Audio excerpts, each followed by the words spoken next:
Swayam Prabha. Digital India. Educated India.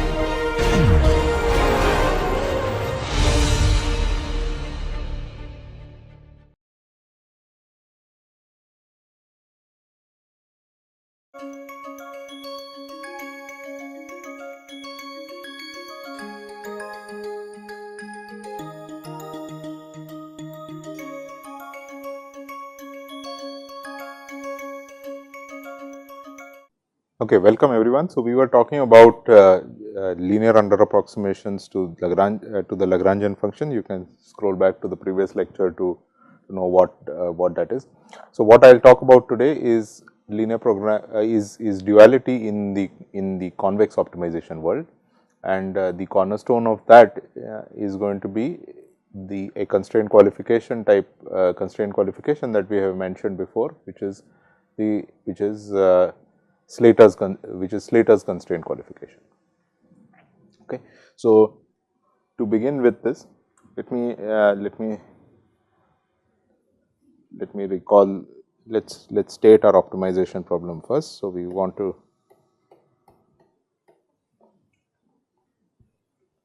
are going to be minimizing this function f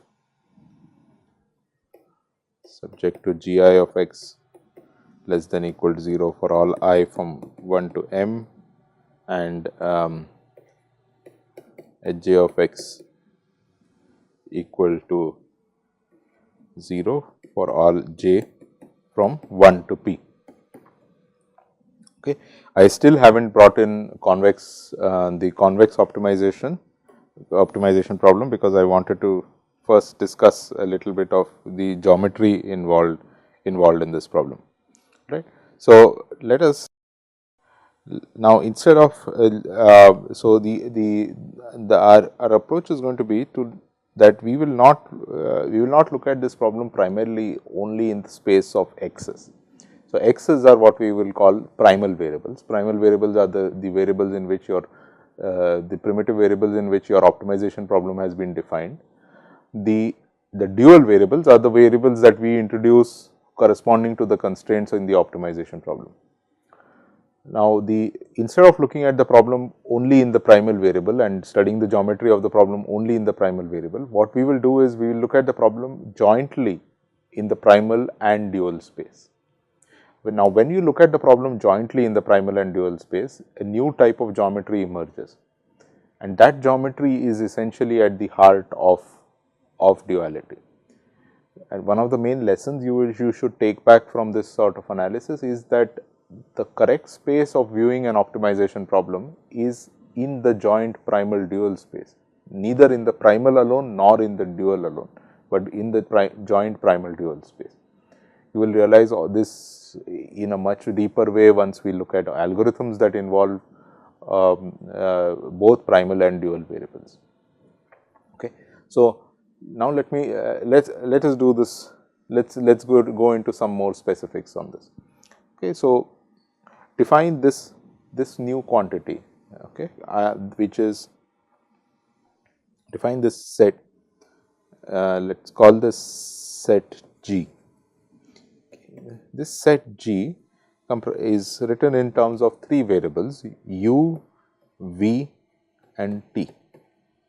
Okay, it's u, v, t, such that there exists an x for which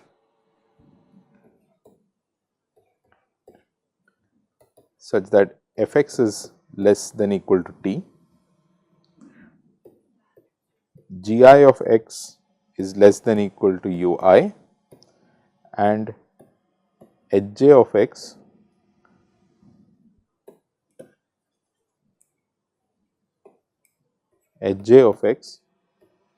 is equal to Vj. So, this is for all j from 1 to p, and this is for all I from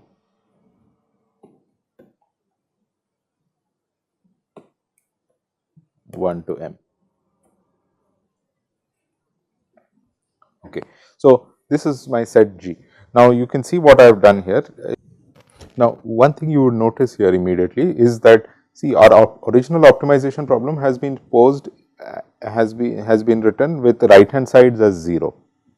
So, if you notice here, it is g I of x less than equal to 0 and h j of x less equal to 0 for our constraints. Now, on the other hand, if you look at this set G, here what we are allowing for is g I of x less than equal to some u I and h j of x equal to some v j. Now, the reason we are doing this is because we want to allow for constraints also to be elastic in a certain sense, because and we want to see what sort of values can the objective function take as your constraints vary. This gives us then an object that lies that spans the value, basically the joint values of the objective and constraints that can possibly be attained. All right, and effectively in this space, right, in this space we can then look at a new kind of object. What has happened, because we move to this sort of space, we do not really need to look at, we do not need to bother ourselves with the x anymore. So, you will see what I mean by that. Okay. So, the right hand sides here are although they are 0 here, we are defining a new object, a new notion here G, which is which looks something like this. Okay, where so it's those x's such that it's u v t. Okay, it's a 3 tuple of u v and t. Where u, can someone point out what are the dimensions of this? U must lie in R m, v must lie in R p, and t is a scalar. Okay, so this entire G is a subset now of R m plus p plus 1. Okay, so what is this set G? It is those values of u, v, and t that can be simultaneously attained by some x. Means it's u, v, and t such that there exists an x for which f x is less than equal to t, g I of x is less than equal to u I, and h j of x is equal to v j. Now, when I mean simultaneously attained, actually it is not exactly simultaneously attained, because it can be just simultaneously lower bounded by some x. So, that means you just need an x for which f x is less than equal to t, it does not have to be exactly equal, and similarly g I of x has to be just less than equal to u I, right. But for the equality constraint, we want that equality must hold, h j of x should be exactly equal to v j, all right. Now, suppose the optimal value of the primal, so this is my primal problem, suppose I write what is the optimal value of the primal.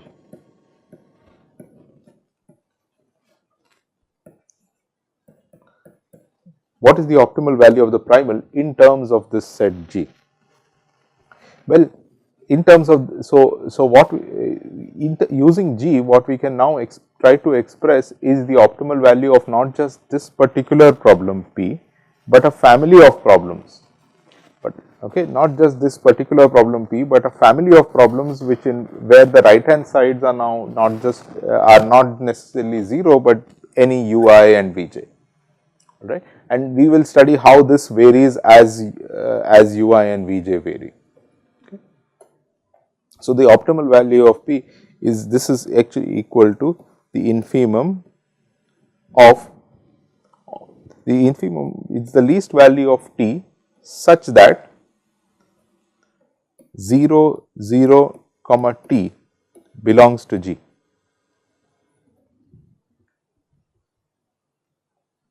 So, optimal value of P of the primal is actually the least value of T such that 0, 0, 0, 0 T belongs to G.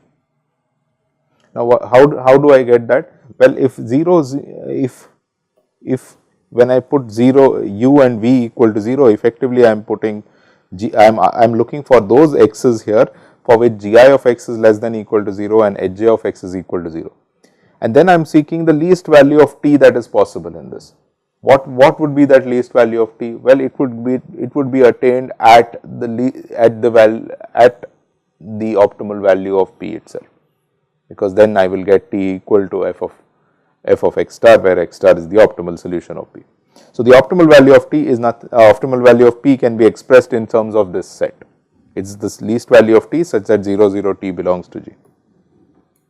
Now, can one express the dual function now in terms of can one express the dual function in terms of this set G? So, that also can be done. So, let us look at let's look at this d of lambda comma theta. This is equal to the infimum of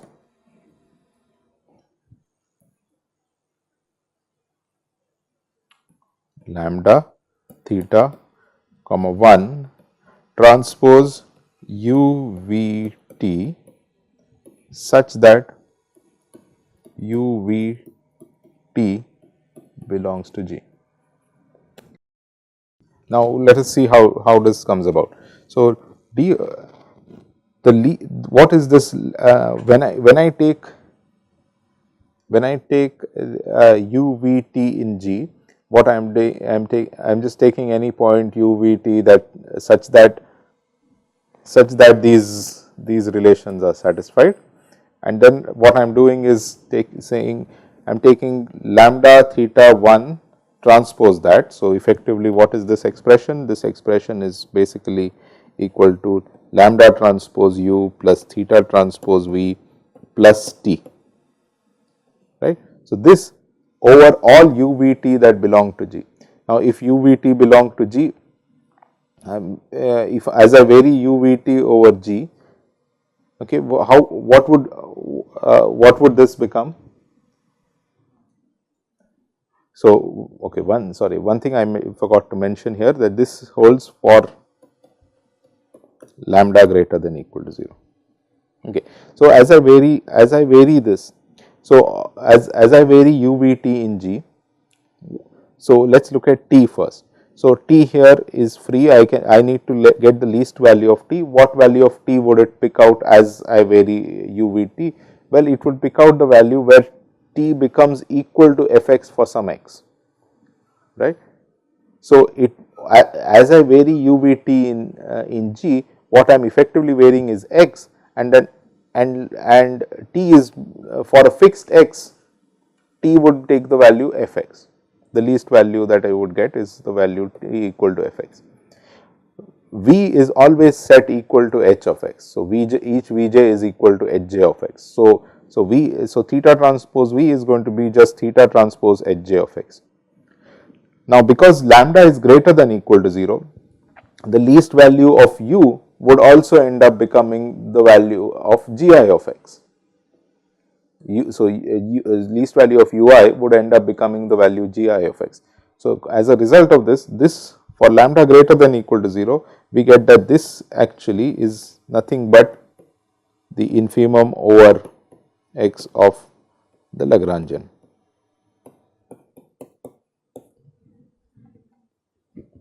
Right? Okay. So, now, so what does this mean? This means that what have we got as a result? We have got that the optimal value of p can be expressed in terms of this set G. The optimal value of the dual problem, the dual function itself can be expressed in terms of this. And what does it mean for it to be expressed in terms of this? It means that the dual function, what is the form, what is this dual, how is the dual function expressed in terms of G? Well, it is, you look at these kind of linear functions on the entire space, and you ask what is the least value of linear functions with a certain type of slope over the set G. That value is actually the value of that linear function, that least value as u v t ranges over G is actually your dual function, and you get it as a function of the slope. All right. So, now if you have any set G, if you have any set, okay, if you have any set and you look for, say let me draw a set here. So, some set like this. suppose you have some set like this, and if you are looking for linear if you look for linear functions with a certain slope, and look for the least value of this linear function over this entire set G, where would this you can plot these kind of contours of this linear function, where would you get the least possible value? Well, you would get the least possible value when this linear function actually forms a supporting hyperplane to that set, right. So, so somewhere embedded here is also a definition of a supporting hyperplane. So, that means that the dual function is effectively forming the intercept of a certain supporting hyperplane, right, because after all you can think of it this way, that lambda theta 1 transpose u v, you look at this hyperplane,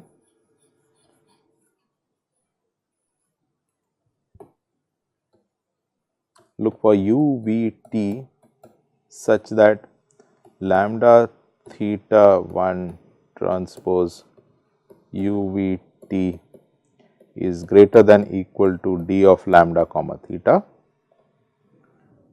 That what kind of a hyperplane? This is clearly a hyperplane with a certain slope lambda theta 1, all right, and this hyperplane in this, the way the intercept d of lambda comma theta has been defined, this it's a hyperplane that contains G on one side of it. That means the entire set G lies on one side of it, and in fact, if the infimum is attained in the set G, the infimum here is attained in the set G, then it would actually touch the set G as well, right.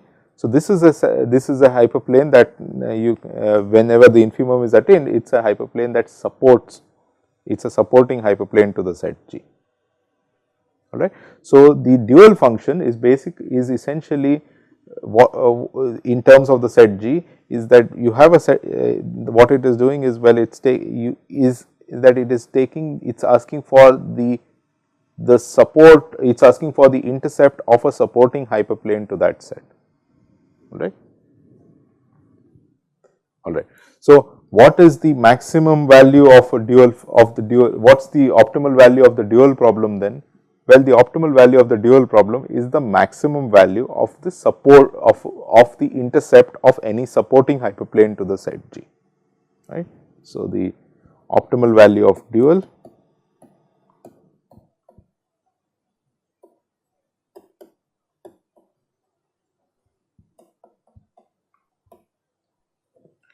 equal to maximum intercept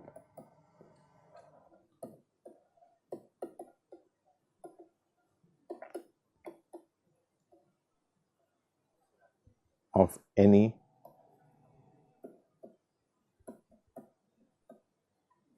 supporting hyperplane to the set G, all right. Okay. So, now what does this effectively mean? Now, the strong dual, if you want strong duality to hold, what are we effectively saying? We are looking for, so let me draw a figure for you that should make things a little clearer. Okay. So, here is my so now I am going to draw this.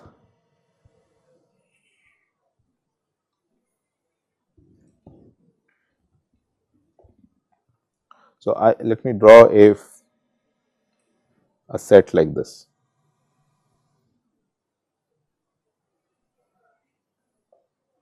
So, suppose this is my set G,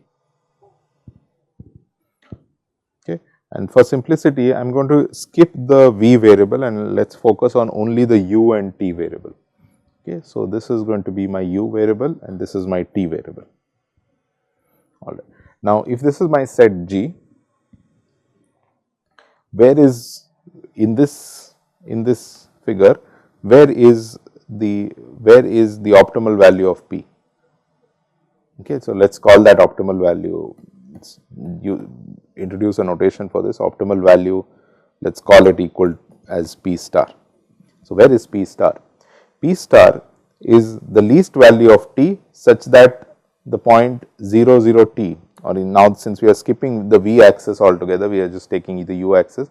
The point 0 comma T lies in G.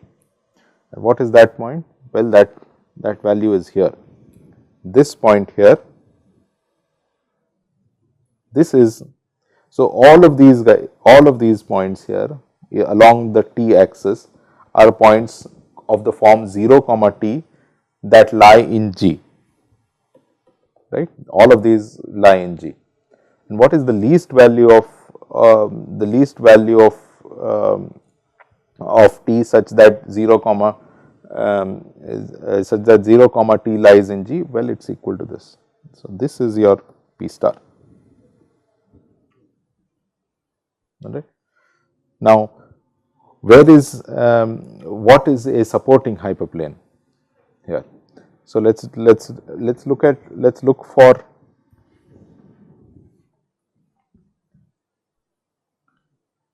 now what I want to look for is something that has a I am now looking for hyperplanes of the form lambda comma 1. Okay. So, I am looking for hyperplanes of the form lambda comma 1. So, I am looking for a hyperplane like this.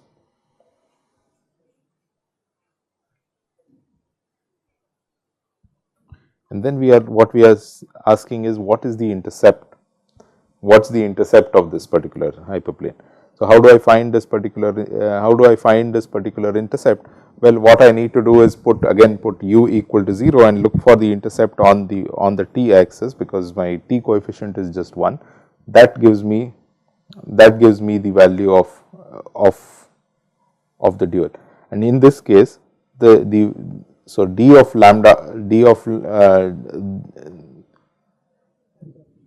lambda is actually equal to this particular height, this height of this intercept. That is my d of lambda. I am skipping the theta because there is no for simplicity here. Okay. So now let us do another example. So, another more detailed example. See, so let us think of what sort of set is G, is the set G.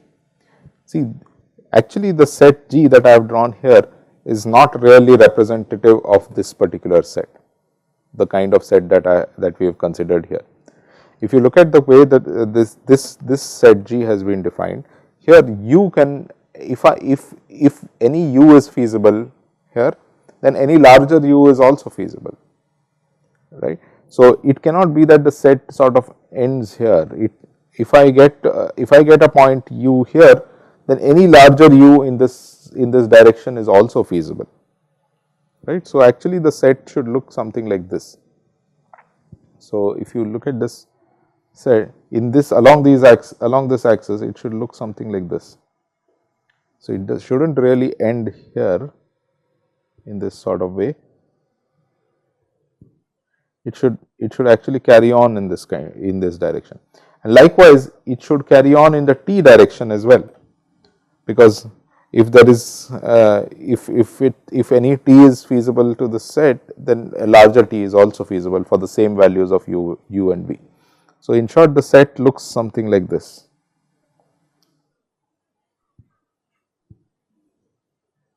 Okay.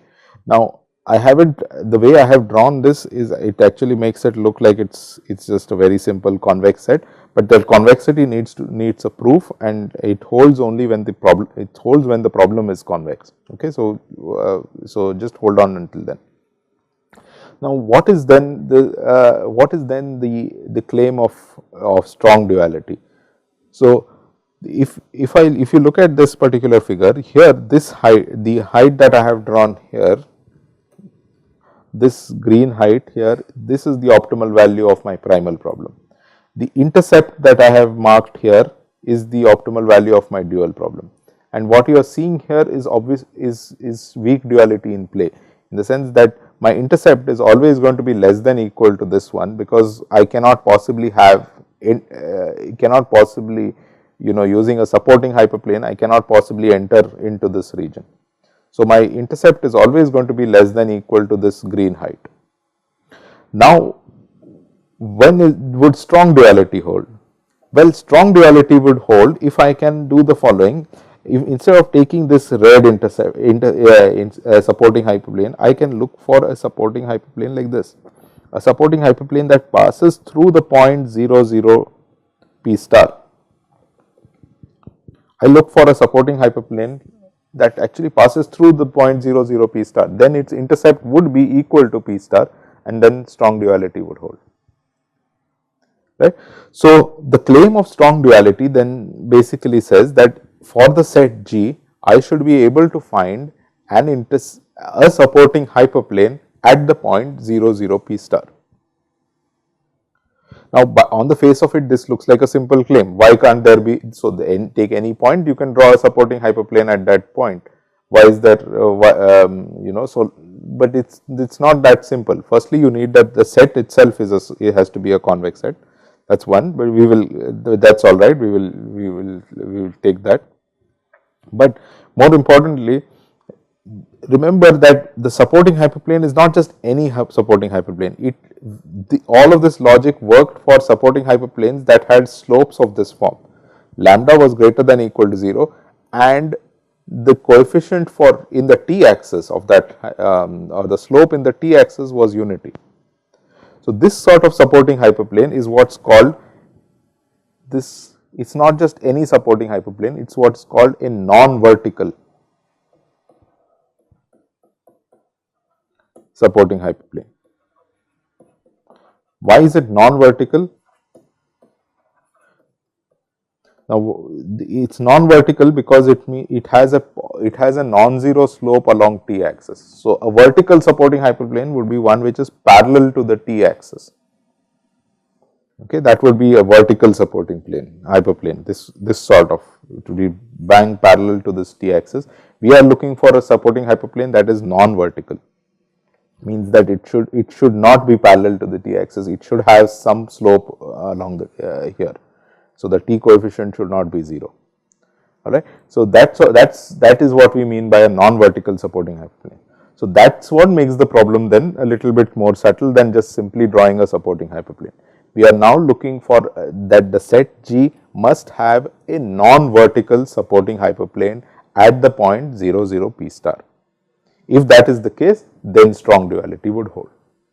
Okay. So, what that means is, for instance, you cannot have that the set G cannot take this sort of shape, for instance. So, the set G cannot, at the point p star should not just shoot off like this. This sort of set G, okay, or cannot, its supporting hyperplane at p star would be exactly parallel to the t axis, and this sort of set will not you will not have you can't get that sort of supporting hyperplane for this set. Okay. So, that is basically that's basically what is at the heart of this particular theorem. At the heart, so to repeat, what we are looking for is something is this particular we are focusing on this particular region. If you look here, we have the green segment here is the height of that green segment is, or the length of that green segment is the optimal value of the primal, and the little intercept here is the optimal is the value of the dual function. And what we want to do is we want to search over all possible support, and the dual function is found by the support is basically the intercept of a supporting hyperplane to this set. Now, what we are when we are maximizing the dual function, what we are doing is searching over all sorts of supporting hyperplanes and looking for the largest value of the intercept. Now, the intercept obviously by the geometry of this problem, by the virtue of being a supporting hyperplane, it has to be that the intercept will always be less than this green segment. But one way by which you can get equality, that means we can get that that the intercept would be exactly equal to P star, would be when you are able to draw a non-vertical, when you are able to draw a supporting hyperplane of this form at 0 0 P star. And now, what is this sort of form for this supporting hyperplane? Well, it must have lambda, the slope in the lambda in the u direction should be greater than equal to 0, that is lambda should be greater than equal to 0, and the slope on the in the t direction should be positive. And it should be this sort of hyperplane is what is called a non-vertical supporting hyperplane. And so what we are looking for, therefore, for strong duality is a non-vertical supporting hyperplane at the point 0 0 P star, right. Okay. So now let's actually get on to the proof of this. Now, we need it's for the existence of a non-vertical supporting hyperplane is where we will need actually the properties of convexity. Now, you can see this sort of argument where you had to just we had this segment and you are looking at the intercept, we wanted to compare the segment and the intercept. That kind of argument does not need convexity at all. It will always be the case, once you have a supporting hyperplane, it will always be the case that its intercept will lie below. Okay, so that does not need any convexity. Convexity will come up subsequently now.